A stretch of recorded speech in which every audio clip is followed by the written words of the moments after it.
తెలంగాణ ఉద్యమంలో ఉంటూ మరి పెద్ద ఎత్తున తెలంగాణ ప్రజల పక్షాన మేము కొట్లాడుతూ వచ్చినాం. అనేకమైనటువంటి ఉద్యమాల్లో పాల్గొన్నాం. చాలా గర్వంగా చెప్తా ఉన్నాం. తెలంగాణ రాష్ట్ర సాధనలో తెలంగాణ జాగృతి కంటూ ఆ చరిత్రలో ఒక పేజీని జాగృతి కార్యకర్తలు, నాయకులు, తెలంగాణ ప్రజల సహకారంతో నిర్మించుకోగలిగినాం.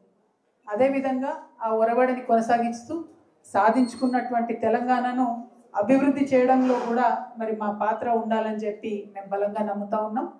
తెలంగాణ రాష్ట్రం వచ్చిన తర్వాత తెలంగాణ జాగృతి యొక్క పంతాన్ని మార్చుకొని పెద్ద ఎత్తున ప్రతి పార్లమెంటు నియోజకవర్గంలో స్కిల్ డెవలప్మెంట్ సెంటర్స్ పెట్టినాం. వేలాది మంది పిల్లలకు కూడా ఉద్యోగాలు ఇవ్వడం జరిగింది. ఎట్ ద సేమ్ టైం నేను అప్పుడు పార్లమెంట్ మెంబర్గా కూడా ఉన్నాను, తర్వాత ఎమ్మెల్సీగా ఉన్నాను. సో అనేక సమస్యలు, ప్రజా సమస్యలు నా దృష్టికి వచ్చిన వల్ల పరిష్కరించేటటువంటి ప్రయత్నం కూడా చేసినాం. మరి ఇవన్నీ చేస్తున్నటువంటి సందర్భంలో మనకు అర్థమవుతున్నది ఏంటంటే మనం భౌగోళిక తెలంగాణను సాధించుకోగలిగినాం, కానీ సామాజిక తెలంగాణ సాధనలో ఒక అడుగు వెనక ఉన్నామని అనిపిస్తూ ఉన్నది. దానికి బెస్ట్ ఉదాహరణ ఏంటంటే నిన్నటికి నిన్న మేము ఈ మహబూబ్ నగర్ జిల్లాలో తిరుగుతూ ఉంటే మరి జడ్చర్లలో ఒక హాస్పిటల్ ఉన్నది. జడ్చర్లలో ఉన్నటువంటి హాస్పిటల్లో ఒక యువ రైతు హాస్పిటల్కి వచ్చి సూసైడ్ చేసుకుని హాస్పిటల్కి వచ్చినటువంటి ఒక యువ రైతు వైద్యం అందక చనిపోయినటువంటి పరిస్థితి. అది మొత్తం ప్రముఖంగా పత్రికలలో మీరందరూ కూడా ప్రకటించారు. అంటే ఇవాళ డబ్బు లేనటువంటి వారికి మనం ఎంతో ఆశతో తెచ్చుకున్నటువంటి ఈ రాష్ట్రంలో, ఎంతో ఆకాంక్షలతో తెచ్చుకున్నటువంటి ఈ రాష్ట్రంలో కనీసం వైద్యం అందించలేనటువంటి పరిస్థితిలో తెలంగాణ రాష్ట్రంలో ఉన్నాం. మరి అదే కొంత డబ్బు ఉన్నటువంటి వ్యక్తి ఎక్కడో దగ్గరికి పోతే ప్రాణం నిలబడేటటువంటి పరిస్థితి ఉంది. అదేవిధంగా విద్య మనందరం కూడా చూస్తున్నాం. ఫీజు రియంబర్స్మెంట్ ప్రభుత్వం పే చేయకపోతే పేద విద్యార్థులు ఇలా ఇంటి పట్టున ఉంటున్నటువంటి పరిస్థితి. మీరు ఏ మండల కేంద్రంలో అడగండి, ఏ గ్రామంలో అడగండి, ప్రైవేటు కాలేజీలు, స్కూళ్ళు అందరూ కూడా చేతులు ఎత్తేసిండ్రు. ఈ 30వ తారీఖుకి మేము మొత్తం బందే పెడతామని చెప్తున్నారు. అంటే లక్షలాది మంది విద్యార్థులు ఎవరైతే ప్రభుత్వం యొక్క సహాయం మీద ఆధారపడి ఉన్నారో వాళ్ళందరూ కూడా ఇవాళ విద్యకు దూరం అయ్యేటటువంటి పరిస్థితి. మరి అదే డబ్బున్నటువంటి పిల్లలైతే అమెరికా దాకా పంపించి వాళ్ళని చదివించుకునేటటువంటి పరిస్థితి. తెచ్చుకున్న తెలంగాణ ఎందుకోసం? అందరం బాగుండాలి, అందరికీ అవకాశాలు రావాలి, అందరికీ సమృద్ధి ఉండాలి, అందరికీ అభివృద్ధిలో వాటా రావాలి, అందరికీ అధికారంలో వాటా రావాలి అనేటటువంటి నినాదాలతోని మనం తెచ్చుకున్నాం. దానికోసం ప్రయత్నం చేద్దామని తెలంగాణ జాగృతి జనం బాట పేరుతోని ఇవాళ ప్రజల ముందుకు వచ్చినాం. ఈ పాలమూరు జిల్లాలో నిన్న మేము అప్పంపల్లి గ్రామానికి పోయినాం.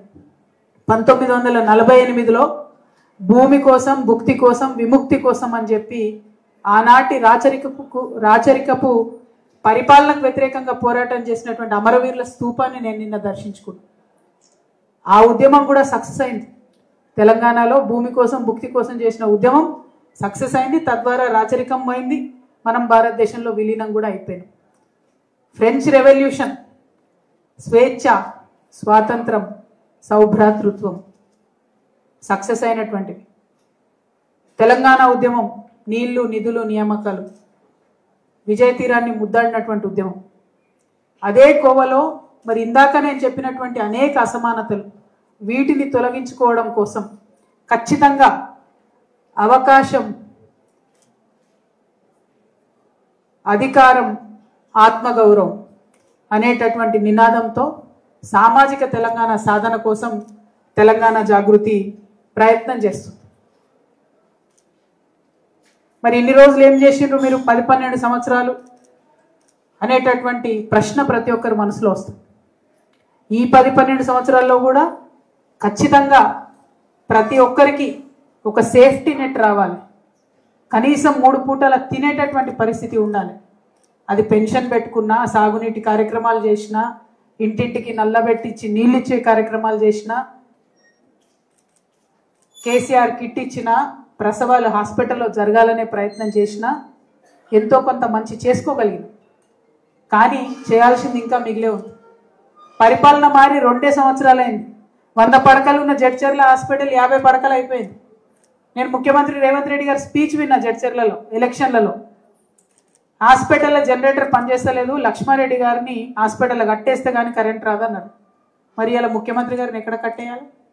100 పడకల హాస్పిటల్ 50 పడకలు ఎట్లయితుంది? హాస్పిటల్ ఎట్లా జరుగుతుందండి?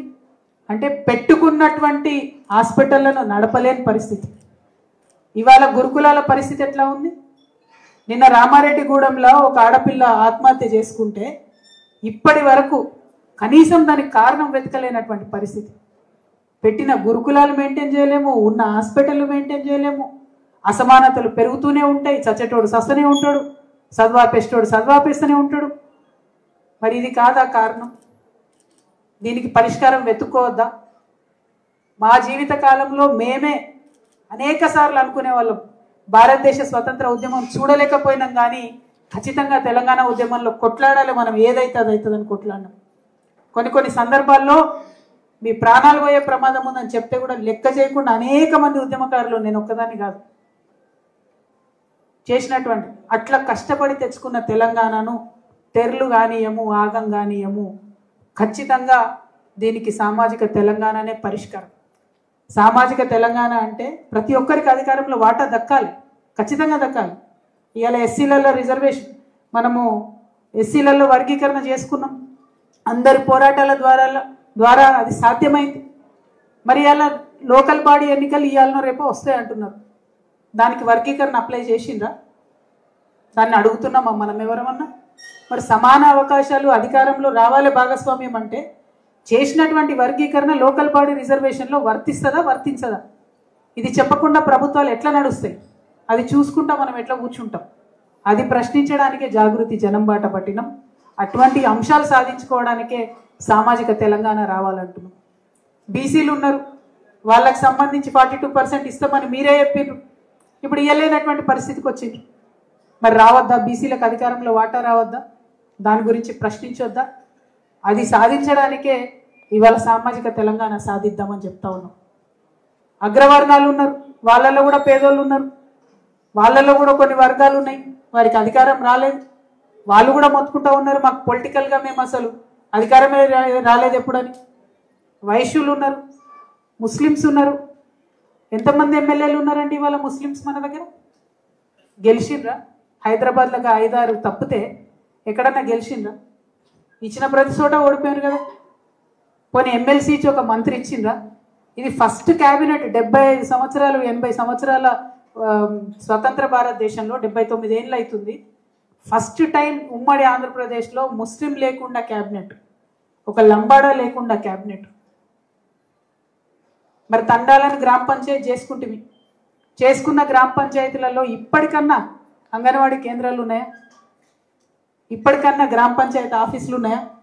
ఒక చిన్న స్కూల్ ఉంటే అందులో ఒక రూమ్ పెట్టుకొని అది గ్రామ పంచాయతీ ఆఫీస్ అని పెట్టుకున్నారు. తండాలను గ్రామ పంచాయతీలు చేసినాం, కానీ దాన్ని ఎట్లా డెవలప్ చేసుకోవాలి, వాళ్ళ నాయకత్వాన్ని ఎట్లా పెంపొందించుకోవాలి, అక్కడ వసతులు ఎట్లా తెచ్చుకోవాలి? దీనికోసమే సామాజిక తెలంగాణ కావాలంటున్నాం. అందరికీ అవకాశాలు రావాలి, ప్రతి ఒక్కరికి అధికారంలో భాగస్వామ్యం దక్కాలి, తద్వారా ఆత్మగౌరవం రావాలి. అల్టిమేట్గా ఆత్మగౌరవంతో కూడినటువంటి అభివృద్ధి కావాలి. हिस्सा, इज्जत, हुकूमत, हर चीज में हमें अपना हिस्सा चाहिए.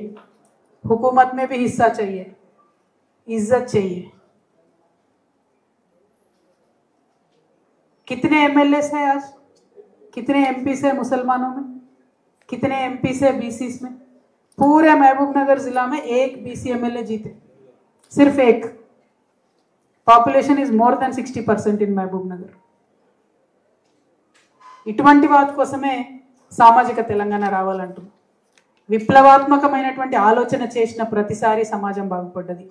ఆనాడు ఒకసారి విప్లవాత్మకమైన ఆలోచన చేస్తే భారతదేశానికి స్వతంత్రం వచ్చింది. మళ్ళీ ఇప్పుడు ఒకసారి విప్లవాత్మకమైన ఆలోచన చేస్తే ఖచ్చితంగా సామాజిక తెలంగాణ వస్తుంది. मैं हमारे महबूब नगर के सारे मुसलमान भाई बहनों से, तेलंगाना के मुसलमान भाई बहनों से रिक्वेस्ट करती हूँ, एक इनकलाबी सोच अभी ज़रूरत है ज़माने में. सामाजिक तेलंगाना हासिल करना बहुत ही ज़रूरी है, उसके वास्ते सोचना चाहिए. इससे पहले एक बार हमने सोचा हिंदुस्तान आज़ाद हो गया, दोबारा हमने सोचा तेलंगाना अलहदा रियासत बन गया.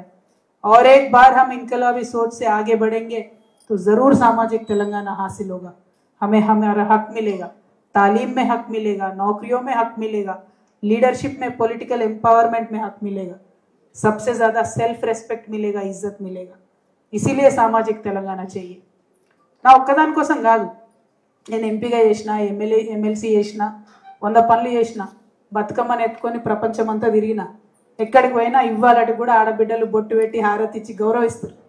నా ఒక్కదాని కోసం అంటలే నేను సామాజిక తెలంగాణ రావాలని, అందరి కోసం రావాలి.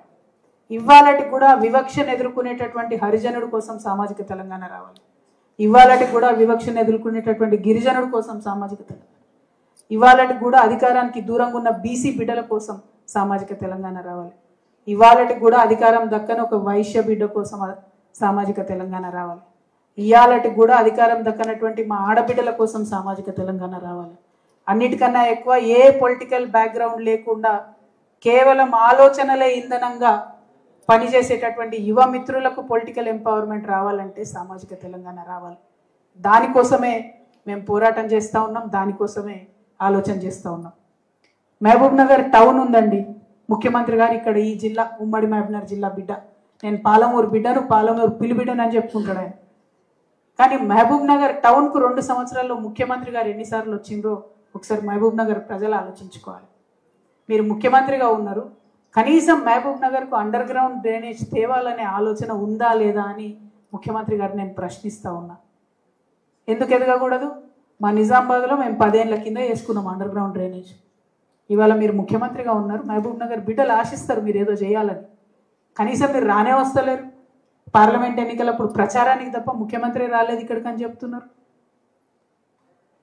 ఇప్పటికీ కూడా మూడు రోజులకు ఒకసారి వస్తాయి మహబూబ్ నగర్లో మంచినీళ్ళు.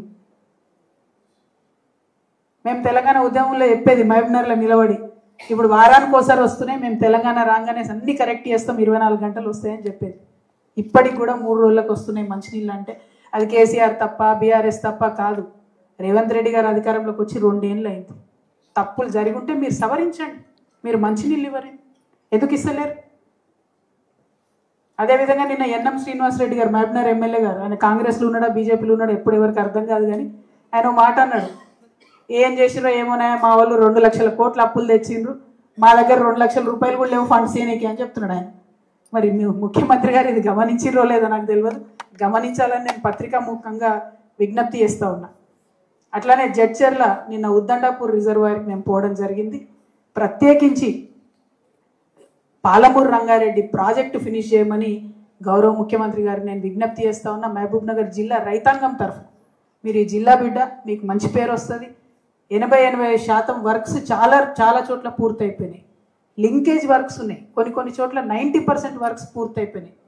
కేవలం పాలమూరు రంగారెడ్డి పూర్తి చేస్తే కేసీఆర్ గారికి పేరు వస్తుందనే ఉద్దేశంతో రేవంత్ రెడ్డి గారు చేస్తలేరు అనేటటువంటిది నేను ఇవాళ వారి మీద ఆరోపణ చేస్తూ ఉన్నా. మీరు రాజకీయాలు పక్కన పెట్టండి, రైతాంగం మీద దృష్టి పెట్టండి. మీరు నారాయణపేట కొడంగల్ ప్రాజెక్ట్ కట్టుకోండి, కానీ పాలమూరు రంగారెడ్డి ప్రాజెక్ట్ని దయచేసి పాడు చేయకండి. ఎందుకంటే మనం ఎంత పాలమూరు రంగారెడ్డి లేట్ చేస్తే అంత తొందరగా అక్కడ చంద్రబాబు నాయుడు గారు మన నీళ్ళన్నీ కూడా ఎత్తుకపోయే ప్రయత్నాలు చేస్తున్నారు. కృష్ణా బేసిన్ నీళ్లు తీసుకుపోతున్నారు, గోదావరి బనకచెర్ల కట్టుకుంటున్నారు. అయినా మీరేమంటలేరు. మన మహబూబ్నగర్ జిల్లాకు ఆనుకొని ఉండే కర్ణాటకలో ఆల్మట్టి ఎత్తు పెంచుతున్నారు, అక్కడ ఉన్నది కూడా మీ కాంగ్రెస్ ప్రభుత్వమే. ఆల్మట్టి ఎత్తు పెంచితే నేను మహబూబ్నగర్ జిల్లా బిడ్డలకు దండం పెట్టి చెప్తా ఉన్నా, ఆల్మట్టి ఎత్తు పెంచితే కృష్ణా కాలువలలో మనం మహబూబ్ నగర్లో క్రికెట్ మ్యాచ్ ఆడుకోవాలి తప్పితే చుక్క కూడా నీరు రాదు, ఇబ్బంది అవుతుంది.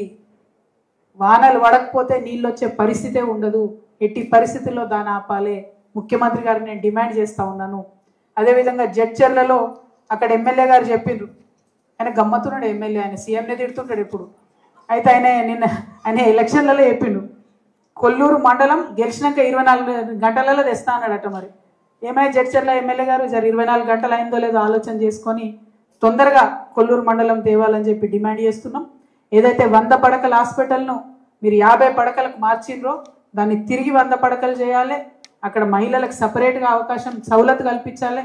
ఒక యువ గిరిజన రైతు చనిపోయిండు, ఆలోచన చేసి కాంపెన్సేషన్ ఇవ్వాలని కోరుతా ఉన్నా. ఇక ఈ సెజ్జు ముచ్చటనైతే రోజు వింటాం మేము హైదరాబాద్లో. ఇక్కడికి పీసీబీ వాళ్ళు పొల్యూషన్ కంట్రోల్ బోర్డులు వస్తున్నారని తెలియంగానే ఎమ్మెల్యే గారు స్టేట్మెంట్ ఇస్తారు, వెంటనే పోయి ఫోటో దిగుతాడు. మంచి పిఆర్ ఏజెన్సీ ఉంది, ఎవరో ఆయనకు నాకు తెలియదు, కానీ ఇది మాత్రం దారుణం. దయచేసి ప్రజా సమస్యల మీద దృష్టి పెట్టండి, కానీ పిఆర్ స్టంట్ల మీద కాదు. అక్కడ ఉండేటటువంటి మండలం ఇవ్వండి, హాస్పిటల్ ఇవ్వండి, అన్నిటికన్నా ఎక్కువ ఉద్దండాపూర్ రిజర్వాయర్ తొందరగా పూర్తి చేయాలని చెప్పి మేము కాంగ్రెస్ పార్టీ ఎమ్మెల్యేలను డిమాండ్ చేస్తూ ఉన్నాం. అదేవిధంగా దేవరకద్రకు పోయి వచ్చినాం, కరివెన రిజర్వాయర్ ఆల్మోస్ట్ వర్క్ అయిపోయింది. ఇక ఏనుగు వెళ్ళింది తోక చిక్కింది అన్నట్టు కొంచెమే వర్క్ ఉంది. అది ఫినిష్ అయిపోతే చాలా పెద్ద ఎత్తున ఏదులకు మనము వాటర్ పంప్ చేసుకునే అవకాశం ఉంటుంది. ఇక అక్కడ కూడా నిన్న చాలా కామెడీ వినిపించింది మాకు. కురుమూర్తి జాతర పోదాం అనుకున్నాం, లేదక్క లేట్ అయిపోయింది, ఆడ కష్టమవుతుంది రోడ్డు మీద అని అన్నారు. ఎందుకు రోడ్డు లేదా అని అంటే, సరే మెట్ల దారి ఎప్పుడో ఉంది పురాతనమైనది. రోడ్డు మా ఆల వెంకటేశ్వర రెడ్డి గారు ఎమ్మెల్యే ఉన్నప్పుడు ఒక దిక్కుకెళ్ళి రోడ్ వేసినట్టు, అది సగం పూర్తయింది. ఇప్పుడు ఎమ్మెల్యే గారు వచ్చి ఆయన మంకుపట్టు ఆల వెంకటేశ్వర రెడ్డి గారు వేసిన రోడ్డు మీద మేము పోనే పోము, మేము వేరే రోడ్ వేస్తాం. ఇప్పుడు ఈ గుట్ట వెనకంగా ఈయన ఇంకొక రోడ్ వేస్తుంది, అది సగమే అయింది. సో ఒక రోడ్డు సగమైంది, ఇంకొక రోడ్డు సగమైంది. భక్తులకు మాత్రం పోయే సౌలత్ కాలేదు. ఇట్లాంటి ఆలోచనలు పెట్టుకొని ప్రజాధనం వ్యయం చేసి ప్రజలకు సౌకర్యం లేకుండా ఎమ్మెల్యేలు రాజకీయ పార్టీలు చేయడం అన్నది కరెక్ట్ కాదు. దీని మీద ఆలోచన చేయాలని చెప్పి నేను దేవరకద్ర ఎమ్మెల్యే గారిని కోరుతా ఉన్నాను. త్వరితగతిన కురుమూర్తి రోడ్ కంప్లీట్ చేయాలని చెప్పి ఎమ్మెల్యే గారిని డిమాండ్ చేస్తూ ఉన్నాను. అదేవిధంగా ఫీ రీఎంబర్స్మెంట్ ప్రతి చోట పోయిన ప్రతి చోట కంప్లైంట్స్ దాని మీద. ఇక 2500 రూపాయలు ఇవ్వలేదు అని మా మహిళలు ఎక్కడికి పోయినా అడుగుతున్నారు. అన్నిటికన్నా ఎక్కువ అక్క తులం బంగారం బరాబర్ అడుగు రేవంత్ రెడ్డిని అని చెప్పి ప్రతి చోట చెప్తా ఉన్నారు. మహిళలకు తులం బంగారం ఇవ్వాల్సిందిగా నేను కోరుతా ఉన్నాను. మరి మహబూబ్ నగర్ నిరుద్యోగుల పక్షాన జాబ్ క్యాలెండర్ తొందరగా ఇవ్వాలని కోరుతున్నాను. ఇక ఘోరం ఏంటంటే రైతులకు సంబంధించి నిన్నటి నుంచి పడుతున్నటువంటి వర్షంతో పత్తి మొత్తం కూడా తడిసిపోయినటువంటి పరిస్థితి ఉంది. సీసీఐ ఏమో 12% తేమ ఉంటేనే కొంటా అంటుంది. అట్లా కాకుండా నేను ప్రభుత్వాన్ని డిమాండ్ చేస్తూ ఉన్నా, ఎంత తేమ ఉన్నా ఎట్లా ఉన్నా పత్తి కొనాలి, వరి కూడా కొనాలని చెప్పి నేను పత్తి వరి రైతుల తరఫున మరి నేను డిమాండ్ చేస్తూ ఉన్నా. మరి మన పాలమూరు జిల్లా అంటే పండగ సాయన్న పుట్టిన జిల్లా, పండగ సాయన్నను స్ఫూర్తిగా తీసుకునేటటువంటి జిల్లా. ఈ జిల్లాలో బీసీ రిజర్వేషన్ల మీద పోరాటం కోసం బీసీ వర్గాలందరూ కూడా వచ్చి మంచి బీసీ జేఏసీ పెట్టుకొని పనిచేస్తూ ఉన్నారు. వారందరికీ శుభాభినందనలు తెలియజేస్తూ మరి గౌరవ ముఖ్యమంత్రి గారు బీసీ రిజర్వేషన్ల కోసం మీరు చిత్తశుద్ధితో పనిచేయాలి. ఇప్పటికన్నా తక్షణమే మొత్తం అన్ని పార్టీల డెలిగేషన్ తీసుకొని ఢిల్లీకి వెళ్ళాలని చెప్పి నేను డిమాండ్ చేస్తూ ఉన్నాను. అట్లనే మేము టీజేటీఎఫ్ తెలంగాణ జాగృతి టీచర్స్ ఫెడరేషన్ అని లాంచ్ చేయడం జరిగింది. దాంట్లో పాలమూరు జిల్లాకు సంబంధించినటువంటి ఉపాధ్యాయ మిత్రులందరూ కూడా మరి మేము ఫ్యూచర్లో వచ్చి మిమ్మల్ని కలుస్తాం, దానికి మాకు సహకారం అందించాలని చెప్పి వారు నేను కోరుతా ఉన్నాను. మరి ఇట్లా అనేకమైన అంశాల పట్ల ఒక్కొక్క జిల్లాలో ఎక్కడికి వెళ్తే అక్కడ ప్రతి చోట మరి ప్రజలు చెప్తున్నటువంటి సమస్యలను ప్రభుత్వం దృష్టికి తీసుకెళ్ళి సాల్వ్ చేసేటటువంటి ప్రయత్నం చేస్తూ ఉన్నాం.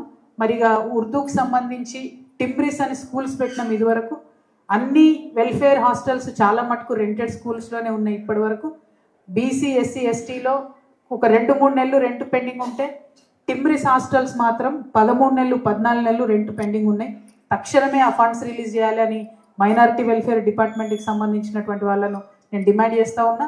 ఎందుకంటే కిరాయికి ఇచ్చిన వాళ్ళు పిల్లల్ని నిలగొట్టలేకపోతున్నారు, హాస్టల్ నిలగొట్టలేకపోతున్నారు, కానీ ఉంచుదామంటేనేమో వాళ్ళకు పైసలు వెళ్ళనటువంటి పరిస్థితి. కాబట్టి ఈ అంశాల మీద సీరియస్గా ఆలోచన చేయవలసిందిగా నేను గౌరవ ముఖ్యమంత్రి గారిని కోరుతూ మళ్ళీ ఒకసారి మీ అందరికీ నేను పాలమూరు జిల్లాకు జాగృతి జనం బాటకు వచ్చినాం. జాగృతి పాత కొత్త కార్యకర్తలు అందరం కూడా కలుసుకున్నాం. ఈ వేదిక మీద ఉన్నటువంటి మా నాయకులందరికీ కూడా నమస్కారాలు తెలియజేస్తూ జాగృతిని ఖచ్చితంగా పెద్ద ఎత్తున బలోపేతం చేస్తాం. రానున్న రోజులలో నియోజకవర్గ బాడీలు, గ్రామస్థాయి బాడీలు, మండల స్థాయి బాడీలు అన్నింటినీ కూడా ఫుల్ ఫ్లెజ్డ్గా వేసుకుంటాం. సంస్థను పరిపుష్టం చేసుకుంటాం. సామాజిక తెలంగాణ సాధన కోసం నిలబడి కొట్లాడతామని ఈ సందర్భంగా తెలియజేస్తూ మరి మా పత్రికా మిత్రులందరూ కూడా చాలాసేపటి నుంచి వేచి ఉన్నారు. ప్రశ్నలు అడగడానికి కూడా సిద్ధంగా ఉన్నారు. ఆల్రెడీ చేతులు లేస్తూనే ఉన్నాయి. అన్ని ప్రశ్నలు కూడా తీసుకుంటా. 1 నిమిషం. Thank you. జై తెలంగాణ. చెప్పండి.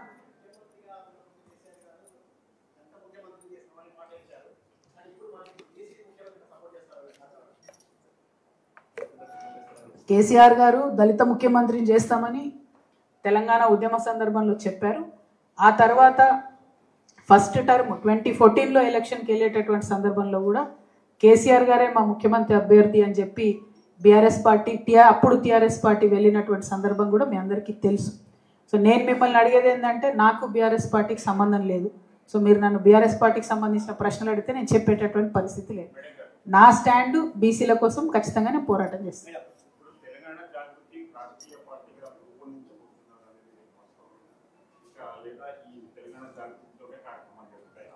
తెలంగాణ జాగృతితోనే కార్యక్రమాలు చేస్తున్నామన్నా. తెలంగాణ జాగృతి ఒక సివిల్ సొసైటీ ఆర్గనైజేషన్. మేము సివిల్ సొసైటీ ఆర్గనైజేషన్గానే ఉద్యమంలో పనిచేస్తున్నాం, ఇప్పుడు కూడా పనిచేస్తున్నాం. మా ప్రయారిటీ ప్రజా సమస్యల పరిష్కారం, దానికోసం పోరాటం చేస్తాం. అవకాశం, అధికారం, ఆత్మగౌరవం సాధించాలంటే ఒక రాజకీయ వ్యవస్థ ఉండాలి. తెలంగాణ జాగృతి కవిత రాజకీయ వ్యవస్థలోకి పార్టీ ఆవిర్భవించే పనిలో ఉన్నారా? నేనేమంటున్నా అంటన్నా, తెచ్చుకున్న తెలంగాణ మనం అప్పుడు కొట్లాడినప్పుడు తెలంగాణ జాగృతి పార్టీ కాదు. తెలంగాణ రాష్ట్ర సాధనలో అన్నిటికీ ముందు ఉండి పనిచేసినాం. అన్ని రాజకీయాలు మాట్లాడినాం, రాజకీయపరమైన విమర్శలు చేసినాం. అట్లానే సాధించుకున్నాం అనేక హక్కులు ఆ టైంలో. బెస్ట్ ఉదాహరణ చెప్పాలంటే అసెంబ్లీలో అంబేద్కర్ విగ్రహాన్ని తెలంగాణ జాగృతి సాధించింది ఉమ్మడి ఆంధ్రప్రదేశ్లో. బతుకమ్మకు రాష్ట్ర స్థాయి హోదా సాధించింది తెలంగాణ జాగృతి ఉమ్మడి ఆంధ్రప్రదేశ్లో. ఆ తర్వాత తెలంగాణ వచ్చిన తర్వాత కూడా మళ్ళీ రాష్ట్ర పండుగ ప్రకటించుకున్నాం. కానీ అంతకుముందే సాధించుకొని జిల్లాకి ₹1,00,000 తెప్పించుకున్నాం అప్పుడే. సో ఒక వాయిస్, ఒక సివిల్ సొసైటీ ఆర్గనైజేషన్ చిత్తశుద్ధితో పనిచేస్తే ఎన్ని విజయాలు సాధించుకోవచ్చు అనడానికి మా తెలంగాణ జాగృతి ఉదాహరణ. సో రేపటి నాడు సామాజిక తెలంగాణ సాధించాలంటే కూడా మేము ప్రజల్లోకి వెళ్తున్నాం, ప్రజల మధ్యలోకి వెళ్తాం. ఏమవుతుందో ఫ్యూచర్లో చూసుకుందాం.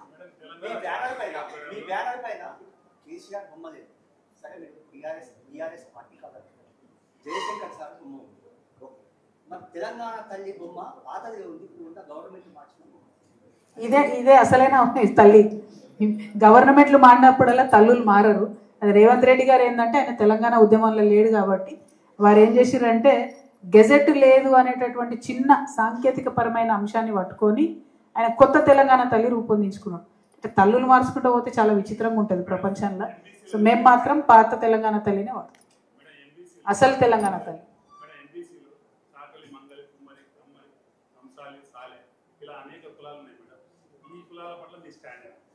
ఎంబీసీలకు సంబంధించి తెలంగాణ జాగృతిలో మేము సపరేట్ శాఖ పెట్టినామన్న. ఎంబీసీలు డిఎన్టీలు అంటే డీనోటిఫైడ్ ట్రైబ్స్ ప్లస్ సంచార జాతులు. తెలంగాణ జాగృతిలో ఒక వైస్ ప్రెసిడెంట్గా ఒక సంచార జాతికి సంబంధించిన మా కోల శ్రీనివాస్ అన్నను కూడా మేము రాష్ట్ర ఉపాధ్యక్షుడిగా ఇచ్చుకున్నాం. బీసీ ఎంబీసీ రెండు సపరేట్గా ఎట్లయితే తమిళనాడులో రిజర్వేషన్స్ ఇచ్చారో ఆ తరహాలో ఇవ్వాలనేది నేను మొదటి నుంచి నమ్ముతున్నాను. ఈ విషయాన్ని కేసీఆర్ గారిని ఒప్పించి ఆగస్టు 15, 2016లోనే నేను గోల్కొండ నుండి స్టేట్మెంట్ ఇప్పించాను. ఎంబీసీలకు సపరేట్ కార్పొరేషన్ పెట్టించడానికి కూడా ఆనాడు కలిసినటువంటి మిత్రులతో నా స్టాండ్ తీసుకున్నాను. సో ఎంబీసీ కులాల స్వశక్తీకరణ కోసం పనిచేయడం తెలంగాణ జాగృతి యొక్క ప్రాథమిక లక్ష్యాల్లో ఒకటి. ఒక్క నిమిషం.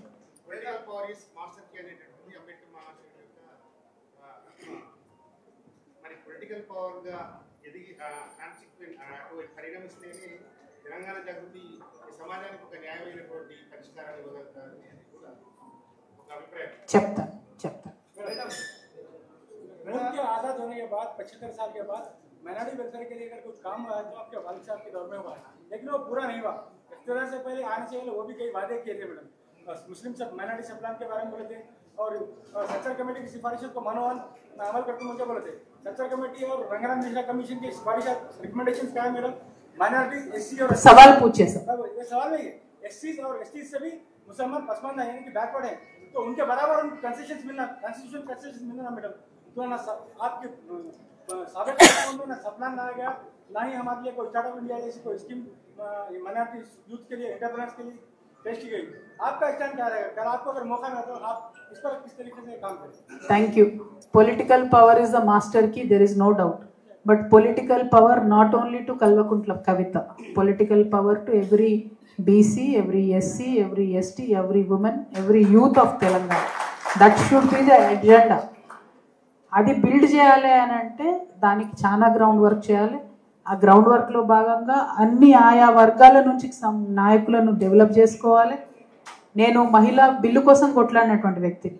కొట్లాడిన తర్వాత ఊరుకోలే, నేను లీడర్ అనే ఒక కార్యక్రమాన్ని రూపొందించి ప్రతి నియోజకవర్గంలో కూడా దాని ద్వారా మహిళల్ని చైతన్యం చేసుకొని ముందుకు తీసుకెళ్తాం. సో అసలంటూ లీడర్స్ డెవలప్ చేయకుండా మనం కనేటటువంటి సామాజిక తెలంగాణ సాధ్యం అన్నది కష్టం. దానికోసమే ఇన్ని యాత్రలు చేస్తూ ఉన్నాం. ప్రతి చోట ప్రతి వర్గానికి సంబంధించినటువంటి నాయకులను ఎంకరేజ్ చేస్తాం, వాళ్ళని పైకి తీసుకొస్తాం. అవసరం సమయం సందర్భం వచ్చినప్పుడు కాలం నిర్ణయించినప్పుడు నెక్స్ట్ స్టెప్ తీసుకుంటాం. बोलिए साहब.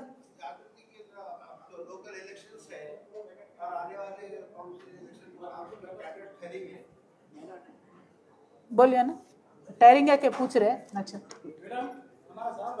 बिल्कुल नहीं भाई, बाईपास का को करते हैं हम, बाईपास करने वाले नहीं है ना, फेस टू फेस करते नहीं नहीं, बस दोनों का मिला के बोलने के लिए सोचे.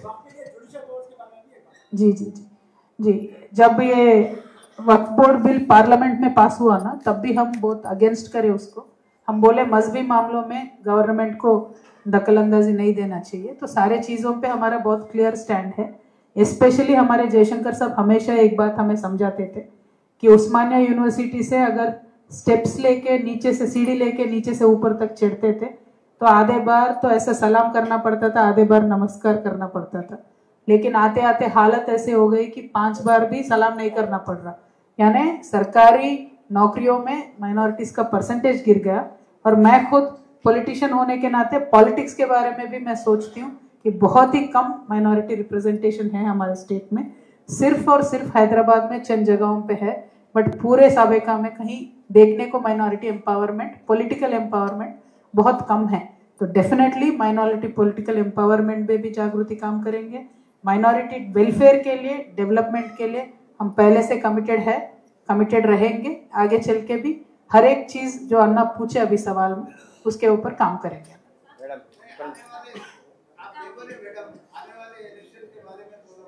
वो बाईपास कर दिया.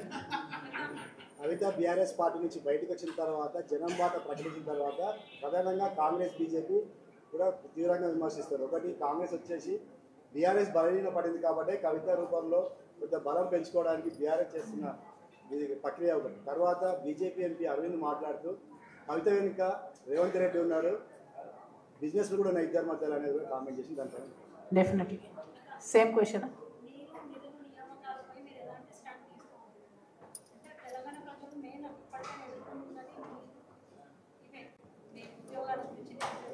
Thank you.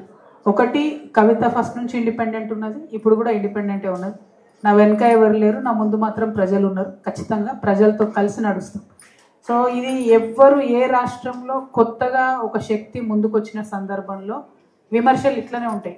కాంగ్రెస్ వాళ్ళేమో నువ్వు బీజేపీ బీ టీం అంటారు, బీజేపీ వాళ్ళేమో నువ్వు కాంగ్రెస్ బీ టీం అంటారు, ఇక బీఆర్ఎస్ వాళ్ళు ఏమేమంటారో మీరు వింటున్నారు. కాబట్టి నేను అనేది ఏంటంటే, కొత్తగా ఒక వ్యక్తి వచ్చి ప్రశ్నించడం మొదలుపెట్టినప్పుడు ఖచ్చితంగా ఇటువంటి అనుమానాలు ఉంటాయి, అవమానాలు ఉంటాయి. వాటన్నిటినీ దాటుకుంటాం, ప్రజల దగ్గరికి పోతాం, వారికి ఎక్స్ప్లెయిన్ చేస్తాం. ఇప్పుడు నేను ఎన్నిసార్లు చెప్పినా కూడా ప్రజలకు నమ్మకం కుదరాలని లేదు. అది కేవలం నా నడత వల్లనే తెలుస్తుంది, నా స్టాండ్ వల్లనే తెలుస్తుంది. టైం పడుతుంది దానికి. సో నేను మాత్రం ఇదే విధంగా ప్రజల ముందుకెళ్తాను. ప్రతి జిల్లాలో కూడా వెళ్తాను, తిరుగుతాను. నీళ్లు నిధులు నియామకాల్లో నీళ్లు ముఖ్యమంత్రి గారు ఘోరంగా నెగ్లెక్ట్ చేస్తున్నారు. పాలమూరు రంగారెడ్డి లాంటి ప్రాజెక్టులు పూర్తి చేయడం అన్నది వారి చారిత్రక బాధ్యత అవుతుంది. వాటిని విస్మరిస్తే మహబూబ్ నగర్ జిల్లా ప్రజలు ఎన్నటికీ కూడా ముఖ్యమంత్రి గారిని క్షమించరు. నియామకాల విషయంలో చాలా అన్యాయం జరిగింది. మొన్న గ్రూప్ 1లో కూడా ప్రెసిడెన్షియల్ ఆర్డర్ తుంగలోకి దొక్కి 8 మంది మన ప్రాంతానికి సంబంధం లేనటువంటి వాళ్ళకు కూడా ఉద్యోగాలు ఇవ్వడం జరిగింది. నేను దాని మీద కూడా చీఫ్ జస్టిస్ ఆఫ్ ఇండియా గారికి సుమోటోగా తీసుకోండి అని లేఖ రాసిన, అది నిన్ననే చేరినట్టుగా తెలిసింది నాకు. వారు ఏం నిర్ణయం తీసుకుంటారో వెయిట్ చేస్తూ ఉన్నాం. నిధులకు సంబంధించి చాలా దుర్వినియోగం జరుగుతుంది కాంగ్రెస్ ప్రభుత్వంలో. ఒక పక్క కేసీఆర్ గారు మొత్తం ఖజానా ఖాళీ చేశారు, నేను వచ్చేదో సక్కదిద్దుతా అని చెప్పినటువంటి ముఖ్యమంత్రి గారు ఇప్పటి వరకు దాదాపుగా 2.5 లక్షల కోట్ల డబ్బులు అప్పు తీసుకొచ్చిండ్రు. అయినా ఫీజు రియంబర్స్మెంట్ ఇస్తలేరు, అయినా పెన్షన్లు పెంచుతలేరు, అయినా 6 గ్యారెంటీలలో వాళ్ళు చెప్పిన ఏ ఒక్కటి కూడా చేయనటువంటి పరిస్థితి, బోనస్ ఇవ్వనటువంటి పరిస్థితి, సంపూర్ణంగా వడ్లు కొననటువంటి పరిస్థితి. సో తెచ్చినటువంటి డబ్బులు డెఫినెట్గా మిస్యూజ్ అయినాయి. నిధుల విషయంలో కూడా వారిని వదిలిపెట్టకుండా ప్రశ్నిస్తాం. ఫ్యూచర్లో తెలంగాణ జాగృతి ఆధ్వర్యంలో ఒక షాడో క్యాబినెట్ వేస్తాం. క్యాబినెట్లో ఉన్న ప్రతి ఒక్కరిని మా తెలంగాణ జాగృతిలో ఒక్కొక్క బాధ్యుడు షాడో చేస్తారు. వాళ్ళు చేసేటటువంటి మిస్యూజ్ చేసేటటువంటి ప్రతి ఒక్క పనిని కూడా ప్రశ్నిస్తాం. ఎందుకంటే వీళ్ళు మొత్తం పాడి చేసిపోతే మళ్ళా తెలంగాణ ప్రజలకే ఇబ్బంది అవుతుంది. కాబట్టి నీడలాగా ప్రభుత్వాన్ని వెంటాడి ప్రజలకు రావాల్సినటువంటి పనులు జాగృతి ద్వారా సాధించి పెడతాం. గతంలో టీఆర్ఎస్ సైనికురాలుగా కేసీఆర్ కుమార్తెగా ప్రజలు తిరిగినప్పుడు కండ్లగుంట్ల కవితకు ప్రజల నుంచి మంచి స్పందన వచ్చేది. ఇప్పుడు ఒంటరిగా వెళ్తున్నారు, ప్రజల నుంచి ఎలాంటి స్పందన వస్తుంది? చాలా మంచి స్పందన వస్తుంది, ఇంకా మంచి స్పందన వస్తుంది.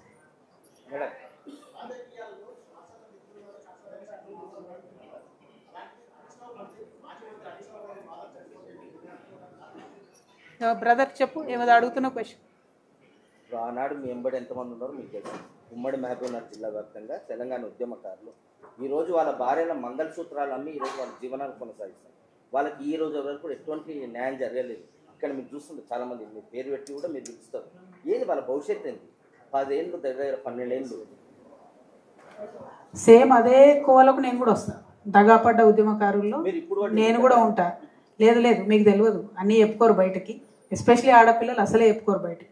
ఇంటి గుట్టు కాపాడాలి, పార్టీ గుట్టు కాపాడాలి, గుంబనంగా తెలంగాణ రాష్ట్రాన్ని అభివృద్ధి చేసుకోవాలని అనేకమైనటువంటి అంశాలను నేను కూడా చెప్పాలి. పర్సనల్ ఇష్యూస్ అవసరం లేదు. సో అల్టిమేట్గా నేను అనేది ఏంటంటే, రేపటి నాడు జాగృతి ద్వారా ముందుకు వచ్చేది కూడా దగాపడ్డటువంటి ఉద్యమకారులను దగ్గరికి తీసుకోవాలి, వారికి న్యాయం చేయాలి, వారికి ఎంత వీలైతే అంత నేను నా తరఫున ఎట్లా చేయాలి, పొలిటికల్గా ఎట్లా ఎంపవర్ చేయాలి, అన్ని రకాలుగా ఆలోచన చేసుకుంటాం. ఇప్పుడు ఈ ప్రయాణమే అందుకు కదా, 33 జిల్లాలు తిరిగేదే అందుకు. మీరు చూసుకుంటారు, నేను హైదరాబాద్లో బయలుదేరినప్పుడు ఒక మాట చెప్పిన, నేను 10 సంవత్సరాల్లో ఎంత కొట్లాడినో నాకు తెలుసు. కొన్ని సాధించుకోలేకపోయినా, అన్నిటికన్నా బాధాకరం అమరవీరుల కుటుంబాలందరినీ కూడా అందుకోలేకపోయినాం, చేరుకోలేకపోయినాం. కాబట్టి దాని గురించి కూడా నేను ప్రత్యక్షంగా అమరవీరుల కోసం ఒక కార్యాచరణ తీసుకున్నాను. అమరవీరుల కుటుంబాలకు మనిషికి 1 కోటి రూపాయలు వచ్చేంత వరకు కూడా నేను వెనక్కి వెళ్ళనని కూడా చెప్పిన. సో నా డెడికేషన్, నా కమిట్మెంట్ ఇప్పుడు నేను ఎంత చెప్పినా మీకు అర్థం కాదు, మీరు చూస్తూ వెళ్తారు. ఎందుకంటే నేను ఒకసారి బతుకమ్మ ఎత్తుకుంటే దించకుండా బతుకమ్మను ప్రపంచవ్యాప్తంగా పాపులర్ చేసేంత వరకు వదిలిపెట్టాలి. పట్టుబడితే వదిలిపెట్టను అనేటటువంటి ఆలోచన నాకు ఉంటుంది. సో రేపటి నాడు సామాజిక తెలంగాణ సాధించుకోవాలంటే అందులో అందరూ కూడా ఉంటారు. దగాపడ్డటువంటి వాళ్ళు, తెలంగాణ ఉద్యమం కోసం సమిధలైనటువంటి వాళ్ళు, పనిచేసిన వాళ్ళు, వాళ్ళందరినీ కూడా కలుపుకొని ముందుకెళ్తారు. Thank you. కవిత తన పదవికి రాజీనామా చేసింది. ఎందుకు ఆమె స్పీకర్ పైన ఎందుకు ఒత్తిడి తీసుకున్నాను? ఇంక నాకు ఇదో కొత్త పంచాయతీ మోపోయిందన్న. నేను 10 సార్లు చెప్పిన ఇప్పటికీ, నేను రాజీనామా చేసిన, ఫుల్ కాన్షియస్తో రాజీనామా చేసిన, నా రాజీనామా దయచేసి యాక్సెప్ట్ చేయండి అని మళ్ళీ ఒకసారి స్పీకర్ గారిని కోరుతున్నా. ఇప్పుడు వాళ్ళ కాంగ్రెస్ వాళ్ళ పంచాయతీ ఏముందో నాకు తెలియదు. నా రాజీనామా యాక్సెప్ట్ చేస్తే అందులో వాళ్ళ పార్టీలో ఏరిన వాళ్ళందరూ రాజీనామా యాక్సెప్ట్ చేయాలని వాళ్ళది అదో బాధ ఉన్నది. ఇంకోటి నేను లోకల్ బాడీ ఎమ్మెల్సీ, నా రాజీనామా యాక్సెప్ట్ చేస్తే లోకల్ బాడీ ఎలక్షన్లు ఎప్పుడైతే కూడా వాళ్ళకి తెలుస్తలేదు, 6 నెలలలో ఎన్నిక పెట్టాలి. సో వాళ్ళ బాధలకు ఏమున్నాయో నాకు తెలియదు, అందుకని వాళ్ళు యాక్సెప్ట్ చేస్తలేరు. అటు ఇటు వచ్చారు, నా మెడకు పడుతుంది. అయితే మళ్ళీ చెప్తున్నా నేను మీ ద్వారా మహబూబ్నగర్ నుంచి కూడా ముఖ్యమంత్రి గారికి, స్పీకర్ గారికి, దయచేసి నాకు బీఆర్ఎస్ పార్టీతో ఎటువంటి సంబంధం లేదు. బీఆర్ఎస్ పార్టీతో వచ్చినటువంటి ఆ ఎమ్మెల్సీ పదవికి నేను రాజీనామా చేసిన, యాక్సెప్ట్ చేయమని చైర్మన్ గారిని కోరుతున్నా. Thank you. జై తెలంగాణ. ఇంకా ప్రశ్నలు ఉన్నాయన్న? లాస్ట్ క్వశ్చన్ అన్న. గాన్న గాన్న గాన్న ఒకటి మీరు అడిగారు కదా.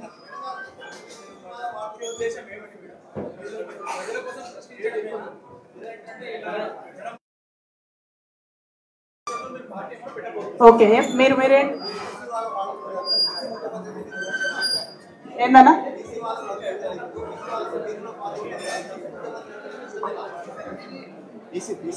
Okay okay okay, thank you. జై తెలంగాణ.